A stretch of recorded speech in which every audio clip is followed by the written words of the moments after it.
Welcome everyone to Web Connections and Services in FME, tips and tricks to setting up and harnessing their full potential. To kick us off, we will go ahead and introduce our presenters. I'll pass the mic over to Jen to introduce herself. Yeah, so I'm Jen. I am the team lead for Flow hosted support, anything cloud and containers, basically. And my name's Matt, and I'm a technical support specialist with the FME Flow team. And my name is Jenna, and I'm a technical support specialist for the Flow team, for the Form team. So we got everyone from each product, it seems. Just noticed. Lovely. All right. So before I go through the agenda here briefly, I'll just get our presenters to turn off their webcams to save on some bandwidth for the remainder. We do have some upcoming demos here.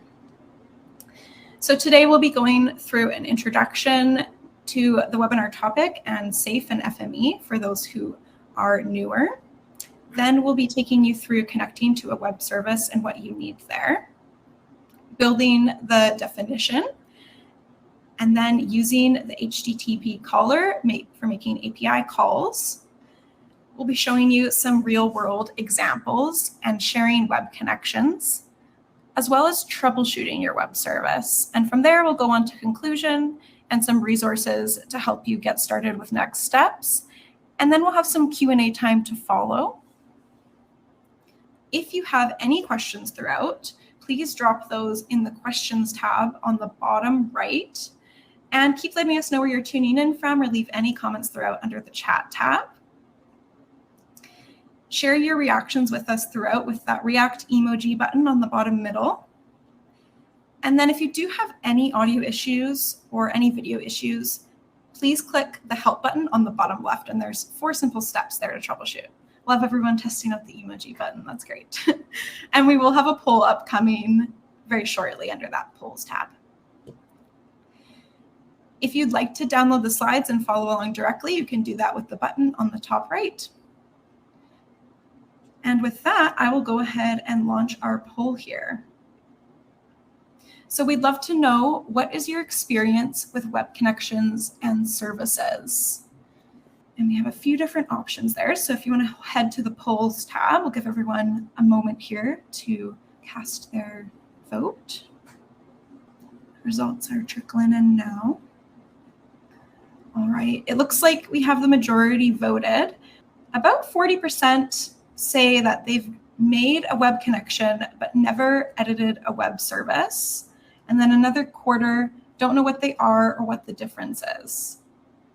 Is that what would be expected from our panelists? I think, yeah, that's not too surprising. FME ships with a lot of template web services that use certain settings and credentials to get you connected, but most of the time it's best practice to create your own web service, and that's what we'll be covering this webinar, one of the things. Awesome. Excellent. Yeah, definitely lots to get out of this today then. All right, and with that, I will hand things over to Matt for our introduction. Great. Yeah, and I see about a quarter of the people don't know what web services are in FME and haven't used them before. So we're going to kind of go through an introduction and help you gain a comprehensive understanding of what web connections are using FME and enhance your technical capabilities. So hopefully there'll be something for everyone in this webinar, from people who are brand new or to people who have used them before, and we can dive a little bit deeper. So most of our data now, or more of our data now, is living in web applications. So things like SharePoint, ArcGIS Online. And common frustrations people face with this topic are, how do I integrate with my web application? FME, as we'll talk about, has a bunch of web service templates and connections you can create, but we don't always have one for everything. So it is possible to create your own connection templates based on the vendor documentation for the web application you want to connect to.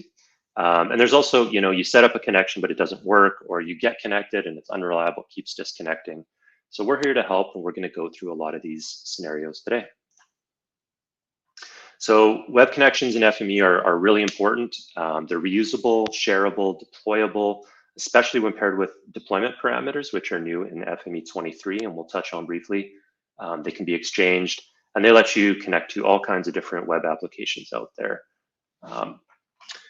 So before we get too deep into this, let's just talk a little bit about SAFE and FME for those who might be brand new to our company and our products. This is the FME Enterprise Integration Platform. So FME Forum, that I suspect many of you are already familiar with. This was formerly FME Desktop, and this is where you'd author your data ETL workflows. And then once those are authored, you can publish them to FME Flow. This was previously FME Server, where you can do things like automate those workflows to run on schedule or trigger them in automations. And then we also have FME Flow hosted, previously FME Cloud, and that is FME Flow hosted by us here at SAFE. And so over the years, we responded to our customers' needs, and we now support over 400 different formats, standards, and applications. So we started with geospatial data and right through to location intelligence and IoT. Our goal is to enable you to use your data where, when, and how it's needed, regardless of its source.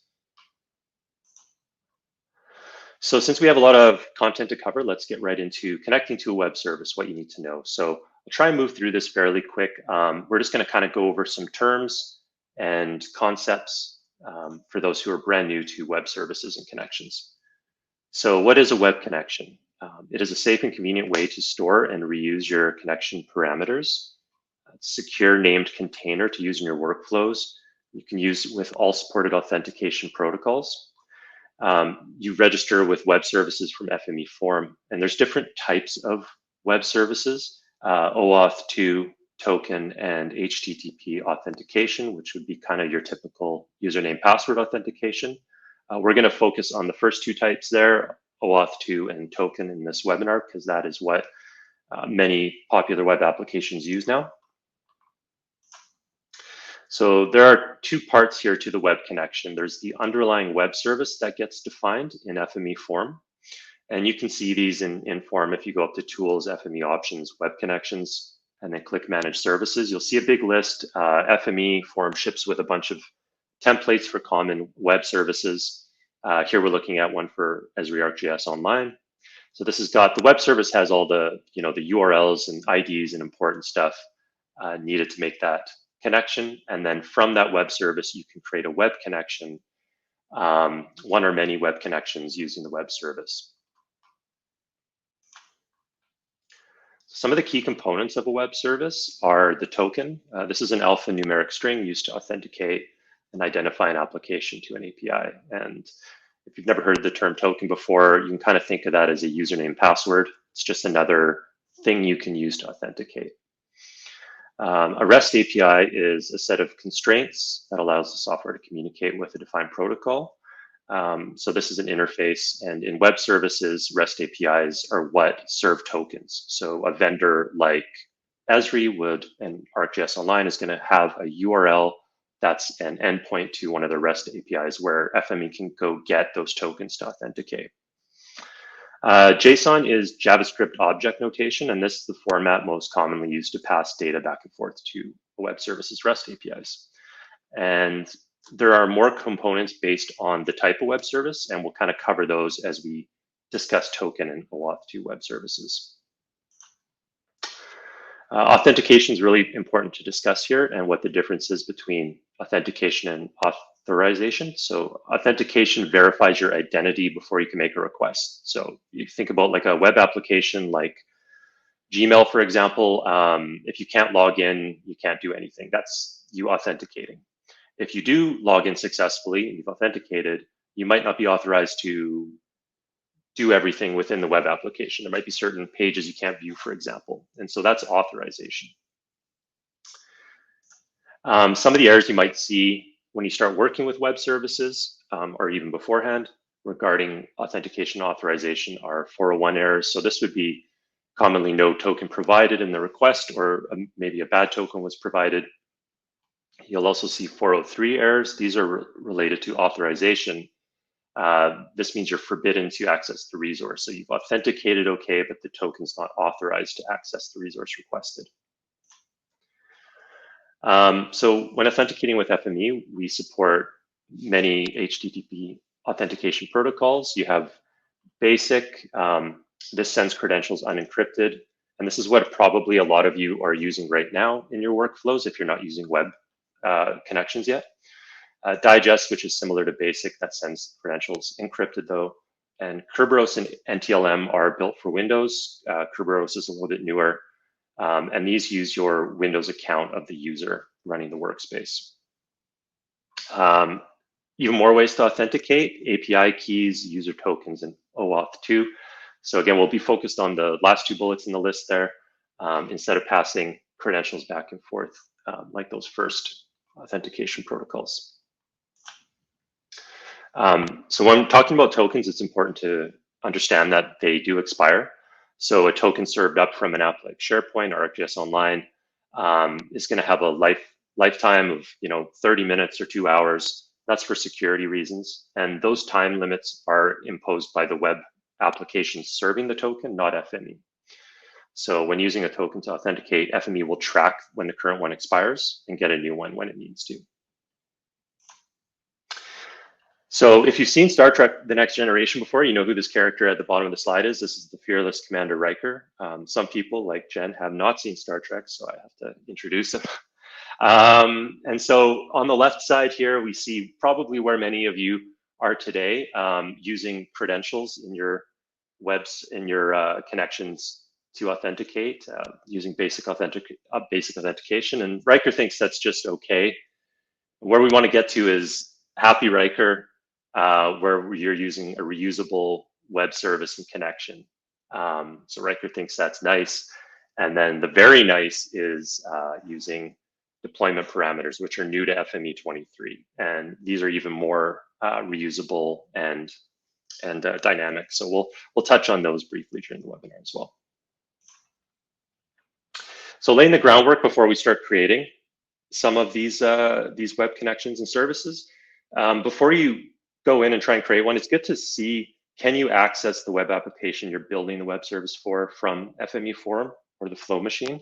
Because lockdown networks and firewalls often block communication. So you just want to make sure you can get to that web app and log in even outside of FME. It's good to review the vendor's API documentation so you understand how to configure that web service. You want to review FME Forum documentation for the reader and writer you're going to be using the web connection for, because it'll provide more details on authentication requirements.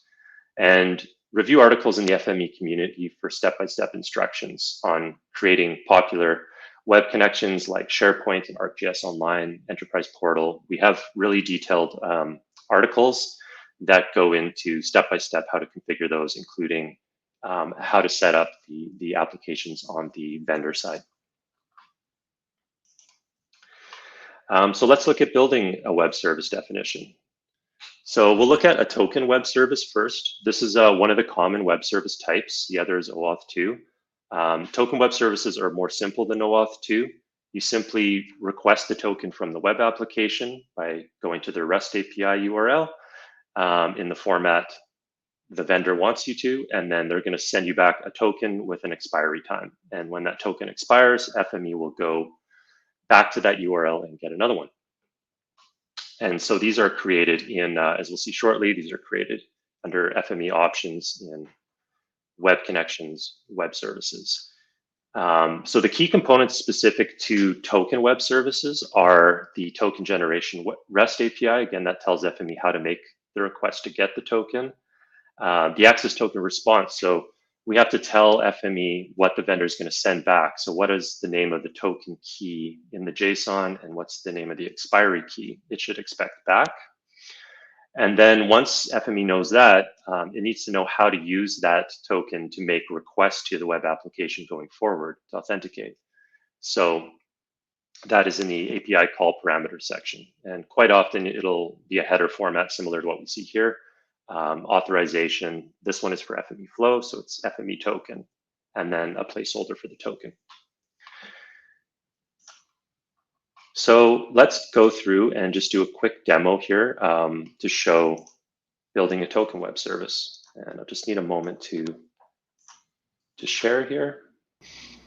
So we're going to go through and create a new web service and connection using Precisely. This is a web application that offers a bunch of services like geocoding. And we don't provide a template for this one currently in FME, a web service template. So the first thing to do is look at the vendor documentation. So we're taking a quick look there, jumping into FME form. And one of the things Precisely wants is to have credentials passed in a base 64 string. So that's what I've encoded here in FME. Requirements will be different for each vendor. And then it wants that base 64 value passed in the authorization header. So we're just kind of going through the steps here. And it's given us the URL that's going to serve up the token.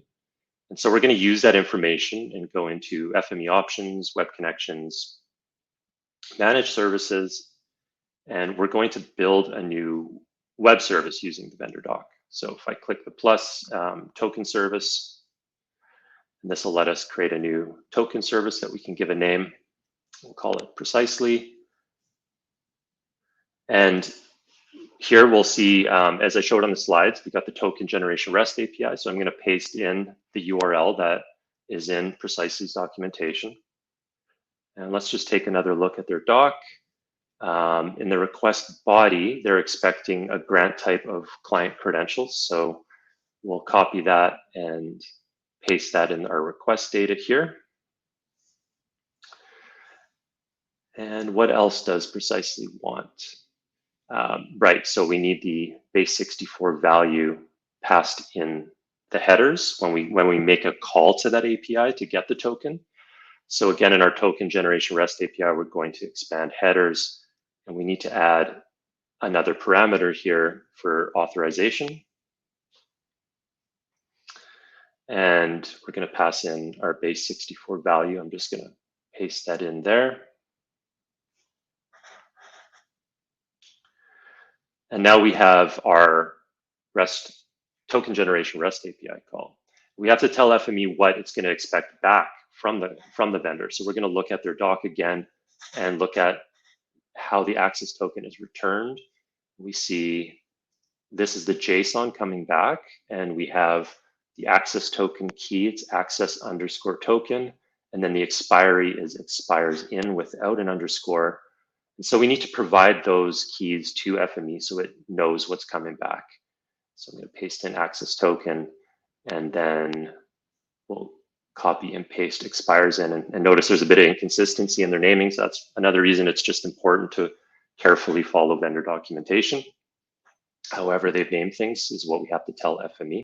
So now FME knows how to get the token, and we have to tell FME how to use that token to make an API call. So we're going to look at the documentation again, and we see Precisely wants that token formatted like this: authorization, bearer, and then the access token.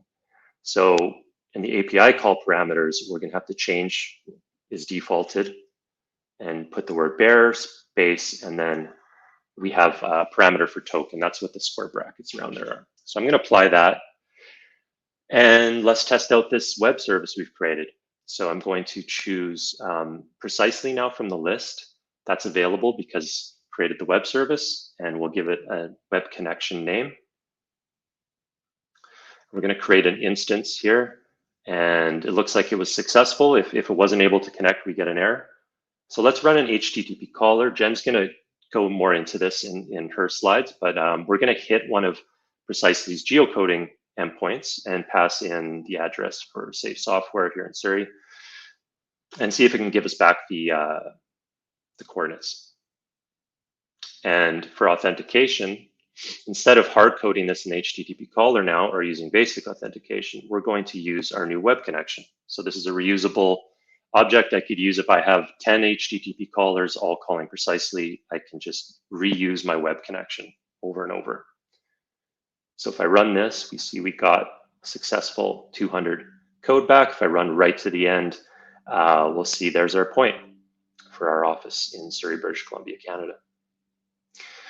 So that's just a quick demo of how you can create a token web service and connection. Sorry, I did go through that pretty quick, but we just have a lot of content to cover today. So don't worry, we'll be reiterating some of this as we go. One thing I didn't do when I created that web service was parameterize it. So on this slide here, we're taking a look at the FME Flow web service that comes with FME. This is also a token web service. And you'll notice here that there's parameters that you can provide in your web service definition for the user creating the web connection to create. So in the case of Precisely, it didn't take a username password. It wanted that encoded string. But in the case of FME, we could use basic authentication to get the username and password, and then use that to go get the token from FME by hitting our token website URL. So this just shows you any parameters you define in the service will show up on the connection for a user creating connections, and those parameter values will fill in the areas, the placeholders where you see the square brackets on the web service. Okay, I think I've talked enough for now. I'll pass it to Jen. Thanks, Matt. So I guess Matt already spoiled this section. I'm going to be taking us through an example with OAuth 2 connection this time. So this is based on a real scenario. So in 2018, way back on the FME community, we have an ideas forum where people can post ideas for features they want to see in FME. So this person wanted a Microsoft Teams connector transformer. So we already have a native Slack connector, which allows you to post messages to Slack.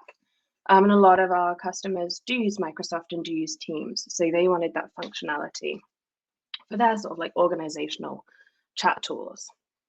So then in 2021, finally went on to build this, and I'm going to walk you through that process.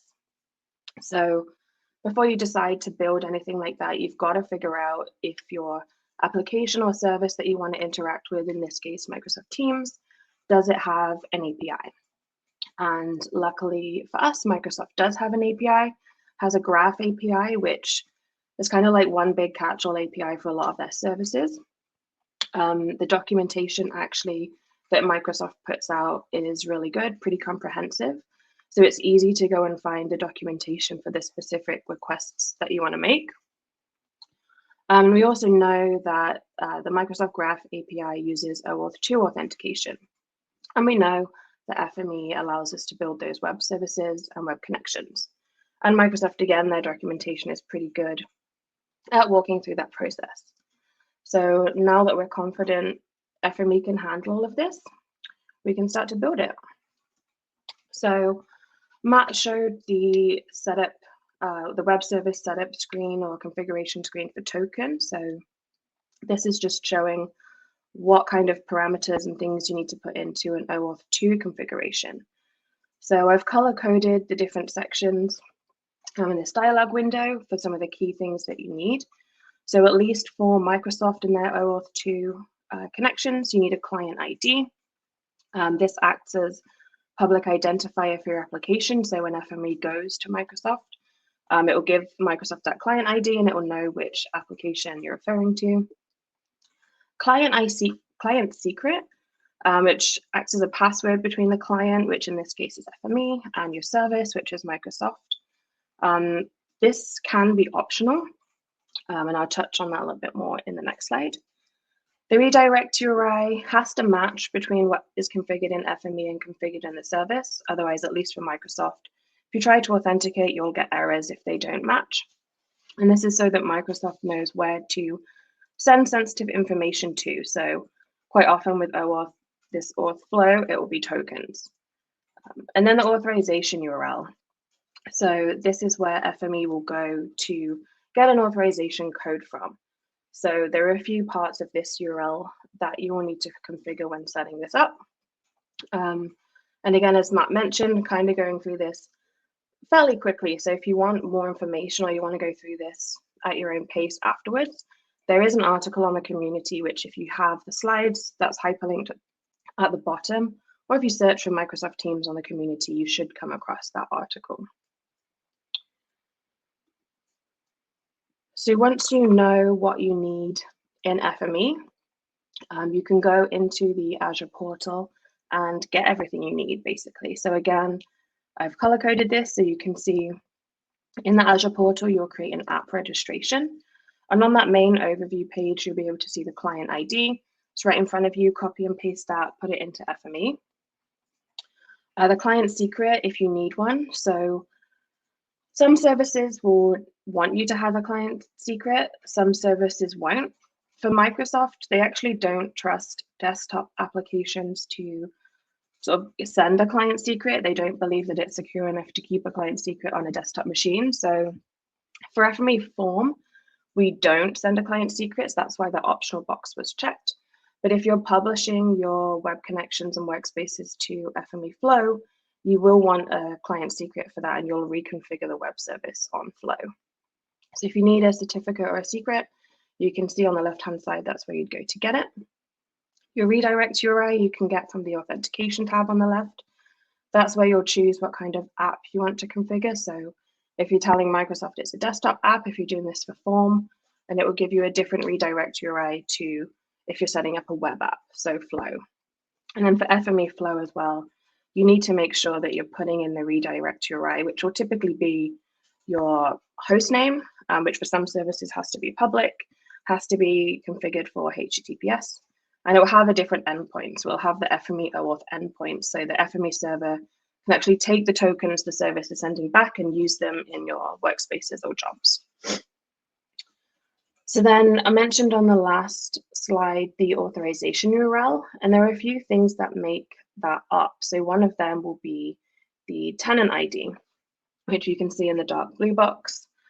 Depending on your tenancy, so if you're building a web, if you're building a sort of web service with Microsoft, you'll get to choose when you create it if you want anybody to be able to use your application that you've defined. And you can see that here set as multiple organizations. That's known as multi-tenant. If you're setting it up as a single tenant, so only people who belong to your organization can use it, you'll need to make sure that you're putting that tenant ID in your authorization URL. But again, if you go to the article that's on the knowledge, you'll be able to find more details about that. And then one of the most important things too, as Matt was talking about authorization, you need to make sure FME is actually able to access the different services that you're interested in. So in this case, because we're interested in Microsoft Teams, we want to make sure that we give this app the right permissions. So the Microsoft Graph API documentation is great. So this is just a screenshot from their page on the request that you use to send a message to Teams, to put a message in a channel. So for each request, they give examples, they tell you what's needed. They also tell you what permissions are needed to be able to do that action. So you can see here the least privileged permission is the channel message.send. So that's one of the permissions that we need to make sure we give that app registration in the Azure portal. And again, if you weren't doing Teams, if you were doing something completely different with the Graph API, you would just go and look up what that request is, see what permissions they need, and then put those into your app registration in Azure instead. So on this slide, you can see I actually have the full endpoint to send a message to Microsoft Teams. And you can see that it actually needs a little bit more than just the message that you want to send. So you can see inside the squiggly brackets, the URL or the endpoint also needs the team ID and the channel ID. And I don't know about you, but when I've used Teams, I don't actually know the channel ID or the team ID that I'm in. You know them by name. So we're going to need to figure out what the team ID is, what the channel ID is before we can send a message. And we can do that in FME with multiple HTTP callers. We just have to make more requests to the Graph API. So again, just like on the last slide, I went and looked up what the request would be to figure out the team ID, what the request would be to do the channel ID. And then based on all of the requests that I know I need to make, I've collected all the permissions I need, which you can see here in the color-coded screenshot. So once you've put all of that together and you've built your web service, you've got a web connection, it works, you can authenticate no problem. You can test this out in a HTTP caller. So very similar to how Matt set his up with Precisely, just showing how Microsoft have given an example here, just sending a basic hello world message to a channel.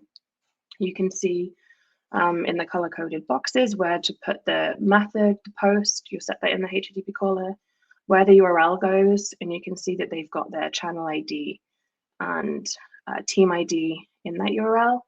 The content type, the JSON body and the content there, hello world, that would be the message that gets posted to Microsoft Teams. And then I guess the whole point of this webinar, the bottom screenshot shows where I've set up my web connection, and I'm just putting that Microsoft Teams web connection. So I'm not having to put all my credentials, build that OAuth flow using a series of HTTP callers. That using authentication and a web connection makes it super easy. So as I mentioned, there's multiple steps to this process. We have to go and get a team ID, then a channel ID, and then we can actually send our message. So that's why here you can see there's 3 HTTP callers, each doing a different job. And then the first one will pass the team ID after it's been through the JSON fragmenter, which takes that JSON response from Microsoft, splits it up into different attributes. The tester is checking based on like a string to make sure I'm pulling the ID for the right team that I'm interested in, and the same for the channel. And then it's passing that team ID and channel ID to the HTTP caller on the right-hand side, so I can actually post a message to Teams. So this is what you'll see if you ever download the Microsoft Teams connector from FME Hub.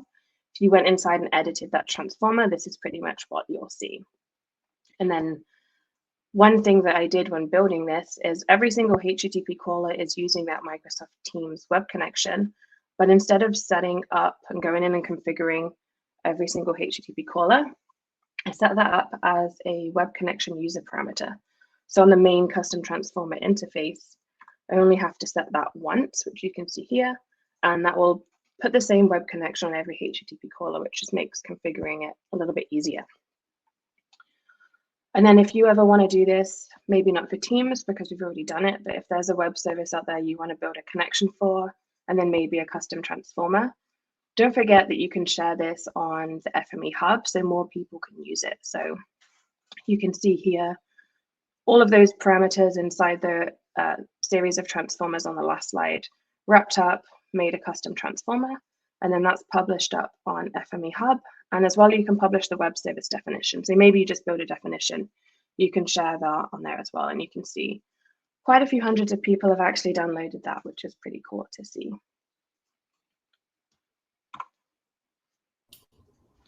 Yeah, so thanks, Jen and Matt. So they've run over some details and information on how to set up and configure your web service. So in this next section, let's talk to some real-world examples and where you might want to use web services and web connections in your FME workflow. So let's quickly go over some of the benefits. We've already touched on these, but let's just quickly go over some of these benefits of utilizing web services and web connections in your workspace. So web services really allow you to enable that remote data access, and it allows for interoperability and a cost-efficient way to really scale these solutions. It also ensures the standardized protocols that you use. It helps to continue real-time updates and more security as well. And the integration really helps you create these feature-rich apps just without having to build them from scratch as well. There's a lot of benefits that can come with using web services to build your solutions. Just to shout out some popular web services that our users use in FME, there's SharePoint, a really big one, CityWorks, Azure, ArcGIS Online is also a big one, Salesforce, and we can't forget FME Flow to complete that whole platform experience. And using the methods that Jen and Matt have gone over, the possibilities here can really be endless depending on how you want to configure and create a new web service. So since the template and option is there, it's a good chance to explore what web services you might want to integrate into your workspace, to your workflow. So we'll move on to the demo. In my demo, I'm going to be going over 3 unique ways.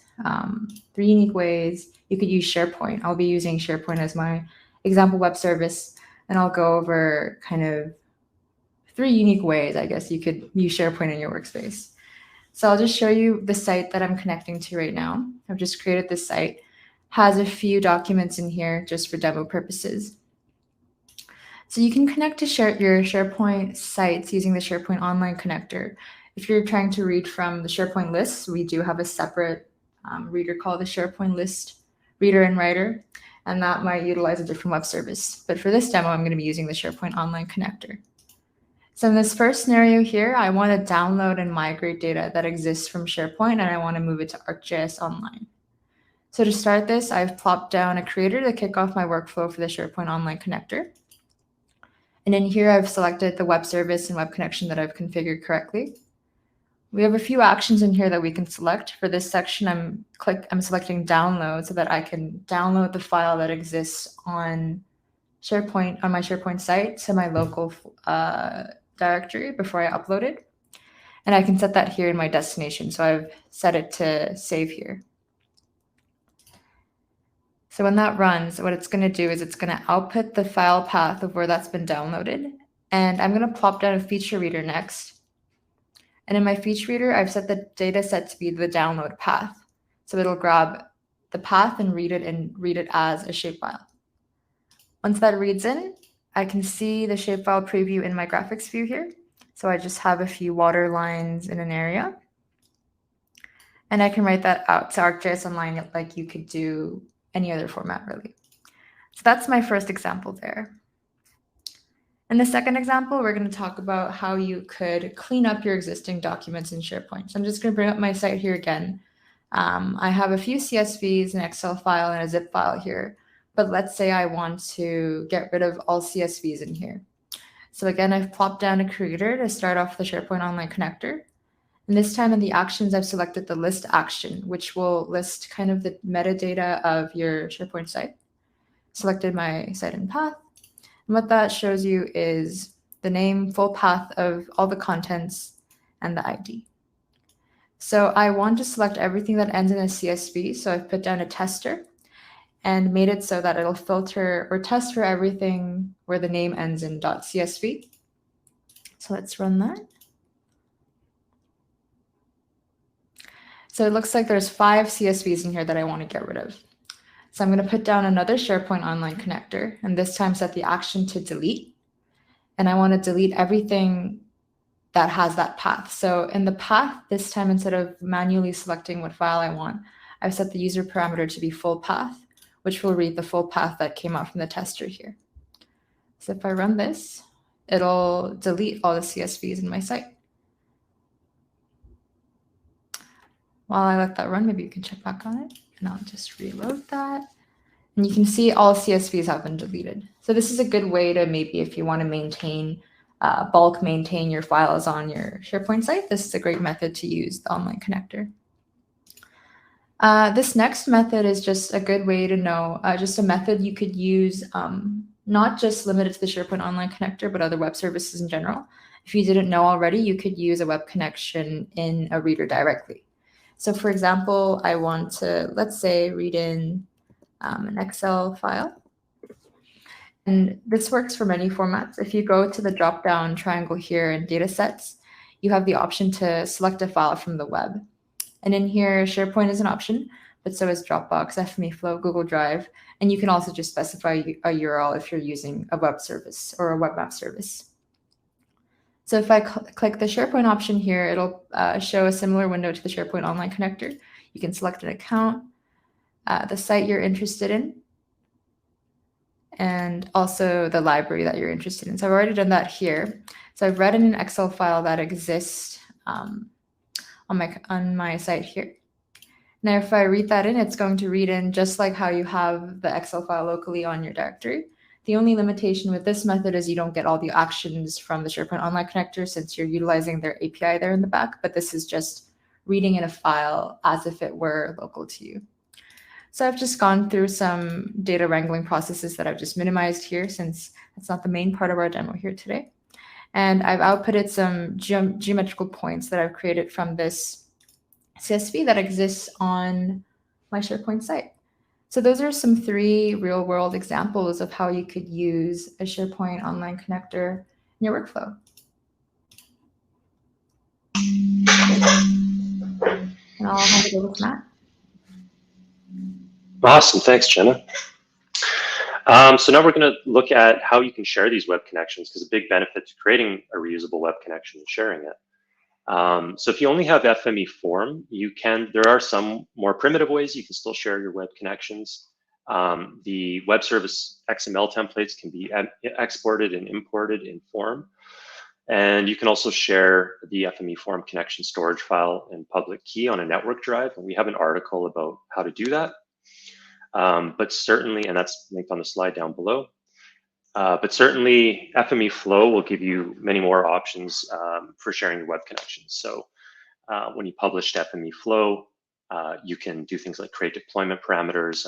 Anyone publishing workspaces up to Flow can use your connection provided they have access to it. So when you do publish a connection to Flow, you do need to share it, what we see on the screen here, so that others can access it and use it.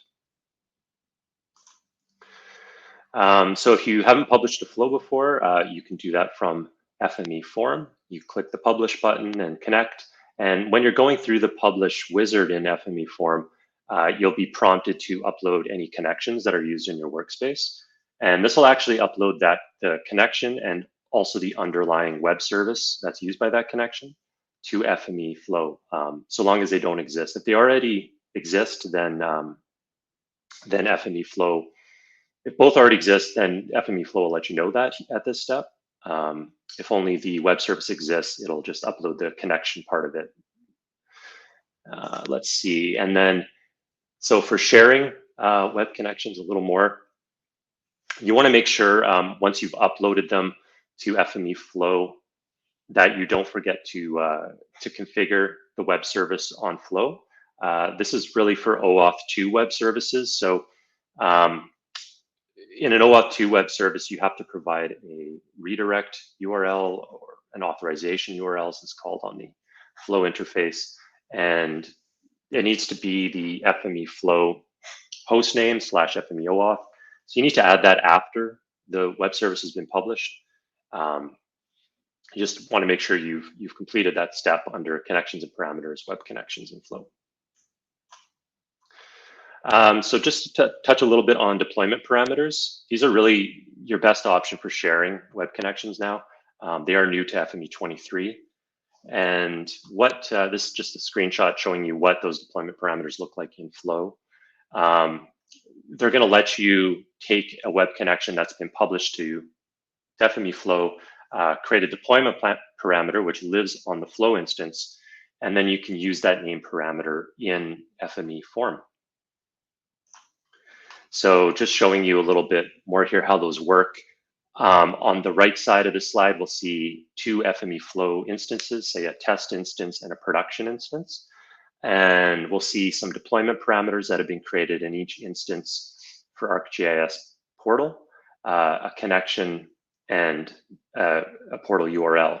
And with different environments, those are often going to be different URLs and different connections required. So here we have a test ArcGIS portal that we've created the connection for on our FME Flow test instance, and then a production portal that we've created the connection for on our production instance. But because the names are the same, in FME Form, you can just simply use that deployment parameter name. And then when you connect to these different Flow instances, your workflow will run using the appropriate connection for that environment. So they are quite powerful that way. Even if your organization only has one FME Flow instance, you don't have perhaps like dev test prod, they still provide a central place to add all of your web connections and then reference them via deployment parameters in FME Form.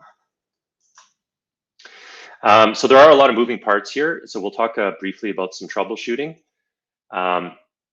So just generally, generic troubleshooting tips. You want to verify your connection's been set up properly. Check you haven't skipped a step. You've added the right permissions, copied the correct values, etc.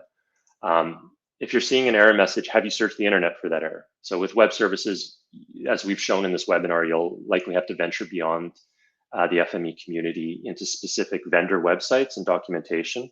But certainly using search engines here are your friend. If things get really complicated, you can use web monitoring tools. So Fiddler is one, for example. There's also Wireshark that'll let you read more detailed error messages coming back from the web application you're trying to connect to. And of course, we want to look at log files. So in FME Form, the desktop side, you can look at the translation log and you can get more details about what might be going wrong with your web connection by turning on log debug mode, which is found in FME options, translation options. And then once you've published your connection to Flow, if you're having problems there, you can check out logs like the FME oauth log, which is found under service current. And we also have an FME connection log, which is found in the core log section. So specifically OAuth 2 connection errors, there's some pretty common ones, like OAuth failed, invalid redirect URI. You want to check your web service settings on FME Flow to make sure that the client ID, secret, and redirect URL all match the values in the OAuth app. So just showing here, again, reiterating how important it is to configure that web service in FME Flow to get it to work correctly, providing the correct values from the application, in this example, SharePoint. More error codes. We don't have time to dive into all of these, but there's 401, 403, 404 errors. Again, the 401 means unauthorized. So try reauthorizing your web connection in Form or Flow. And if you can't authorize, make sure everything's configured correctly. You can try connecting to the REST API URLs outside of FME and see if you can hit those. There might be network issues that are preventing you from hitting the web application URLs. Certainly, if you start getting like 404 and timeouts where FME can't reach the web application URL, you want to check if you're behind a proxy. Proxies can often interfere with web connections. Has the proxy been configured correctly on the operating system and in FME Form or Flow where you're trying to make the connection? There could be firewall rules interfering. There's also HTTPS and SSL certificate errors. So you need to make sure, this is more on the Flow side. So you want to make sure that your FME Flow instance trusts the web application you're trying to connect to. You might need to import some SSL certificates to establish that trust. And try getting a token outside of FME using tools like Postman or curl. You can try hitting those token APIs and on the same machine that FME is installed on. And we can't go into every detail in the webinar, but we certainly have a ton of resources in the community. We have specific troubleshooting guides for popular web services or web applications like SharePoint and ArcGIS Online that are linked on this slide. We also have like generic web connection troubleshooting guides as well. One common issue though that we do see a lot is the connection works fine on FME Forum and then you publish it up to Flow and it's not working. It might work for a while on FME Flow and then you start receiving an invalid token error like the one on this slide. So again, like we mentioned at the start of the webinar, tokens have an expiry time. And when you publish a web service from Form to Flow, that auth token authentication token is actually published up to FME Flow with the web service, but it will expire and then Flow will need to go get a new one. And if the web service isn't configured right on FME Flow, it won't be able to do that and you'll get these errors. Another kind of more rare one we've seen is if you have different FME Flow instances, like dev test prod, for example, you want to create different web connections for each instance. Some customers who try to use the same connection and then publish all their instances do run into problems sometimes with token invalidation. And again, if you're on Flow 23, using deployment parameters is great here because you can have those different web connections, one for each environment, and you can have the same named deployment parameter that you can reference in FME Form. So just to conclude and summarize things, web connections let you reuse and share without hard coding web application credentials like your username and password. Web connection has underlying web service configuration. That's really where a lot of the guts and the configuration live. Web services use tokens to authenticate. And the key web service types we covered here are token and OAuth. FME provides web service templates for dozens of popular web applications. We saw a couple in the webinar today. And if we don't provide a web service template for the web app you're trying to connect to, go check the web app vendors' documentation, see what they have, if anything. Most web application vendors now will have some way of authenticating and an API suite for you to use. So you can use that documentation to define your own web service template and connection. And like Jen showed, if you're motivated, we encourage you to share those on the FME Hub if one doesn't already exist. And now I'll just pass it back to Elizabeth for some conclusion, then we'll have a little bit of time for some Q&A. Excellent. Thanks, Matt. So as Matt mentioned, we have a lot of great resources on this topic to delve deeper in. So we'll have these linked on the slide here if you wish to download the deck. We'll also send that out in the follow-up email. Get our ebook, Spatial Data for the Enterprise. We have the short link there available. Webinars. We have tons of great upcoming webinars and on-demand content, safe.com/webinars. And our FME Academy has great learning experiences at your fingertips. So check out that link as well. Some next steps. If you are new to FME, we invite you to experience the FME Accelerator course. It will help you unlock the power of your data in just 90 minutes. And contact us if you would like to chat about anything data, info@safe.com. If you have yet to register for our Peak of Data Integration in Germany, this September 5th to 7th, very, very soon from now. So register for that. We have over 100 sessions and it's going to be a lot of amazing content featured. If you'd like to claim your community badge, I will drop that link in the chat as well. If you're not yet part of the FME community, we encourage you to check it out. It's a great place to network with other users and FME experts. And with that, we do have about 9 minutes remaining for some Q&A here. So I'll invite our panelists back on the air to turn on the webcams and we can take a look at the questions panel. So just to kick things off and say something, based on one of the questions that was asking, like if you're using the SharePoint online connector to publish stuff to ArcGIS Online, I believe it was, do you have to download the files? So if you're using the SharePoint Online connector, it does have the download files option. But one of the features that I think either people don't know about or it doesn't get talked about a lot is using Web as a file system. So if you've already set up, if you've already downloaded the SharePoint Online connector and like with it, it comes with the web service, web connection, etc. If you've already got a web connection configured, let's say you add a reader like Excel or CSV or whatever, instead of pointing to a local file, you can do like browse on web or file from web, something like that. You'll find it in FME. And then in the dropdown, it has a list of web services. You could choose SharePoint and then basically read direct from SharePoint with the Excel reader or whichever reader you're using, as long as the file exists on the web in that service you've connected to. So yeah, couldn't find any good links for that, but I just thought I'd let people know that that does exist. Yeah, I guess after this webinar, when the workspaces get shared, the last example I shared uses that, so you could kind of see how that works in your workflow. There was a question about sharing the slides after the webinar, and yeah, I do believe they get shared out. Yeah, you can download them right now if you'd like with the button on the top right, or we'll also send them out in a follow-up email later. So yeah. There was also a question, this is a good one, it's kind of getting into the weeds a bit, but does FME support different grant types other than client credentials for OAuth 2? So right now in FME, our OAuth 2 web service type only supports authorization code, which is pretty popular.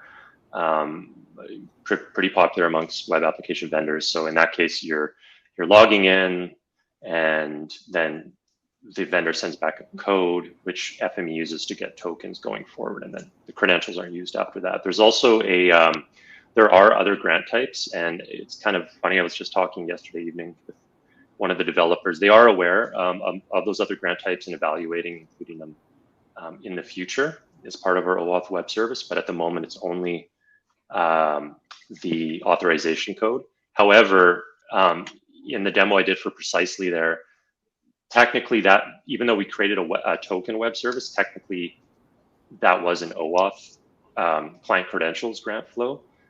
So if you have a web service that uses that flow of client credentials, you can most likely create a token web service instead, because it's very similar to that flow. Any other questions we may want to address, team? Looks like we got to most of them, which is great. Not all of them. Give a everyone a moment to scan through there. Yeah, question around token expiry. So yeah, as long as your, will token expiration be handled by FME, or is it part of the workflow the user has to implement themselves? As long as your web service is configured correctly, then FME will handle that. You don't need to build in any kind of recursive looping or checking to refresh tokens. The web service will do that for you. All right, just last call in case there was any other questions we want to address live here. Are we all good to wrap up? All right. So with that, I will note, we'll stay online on the back end for just a couple more minutes here in case anyone does have any more questions come up. Feel free to add those to the questions panel.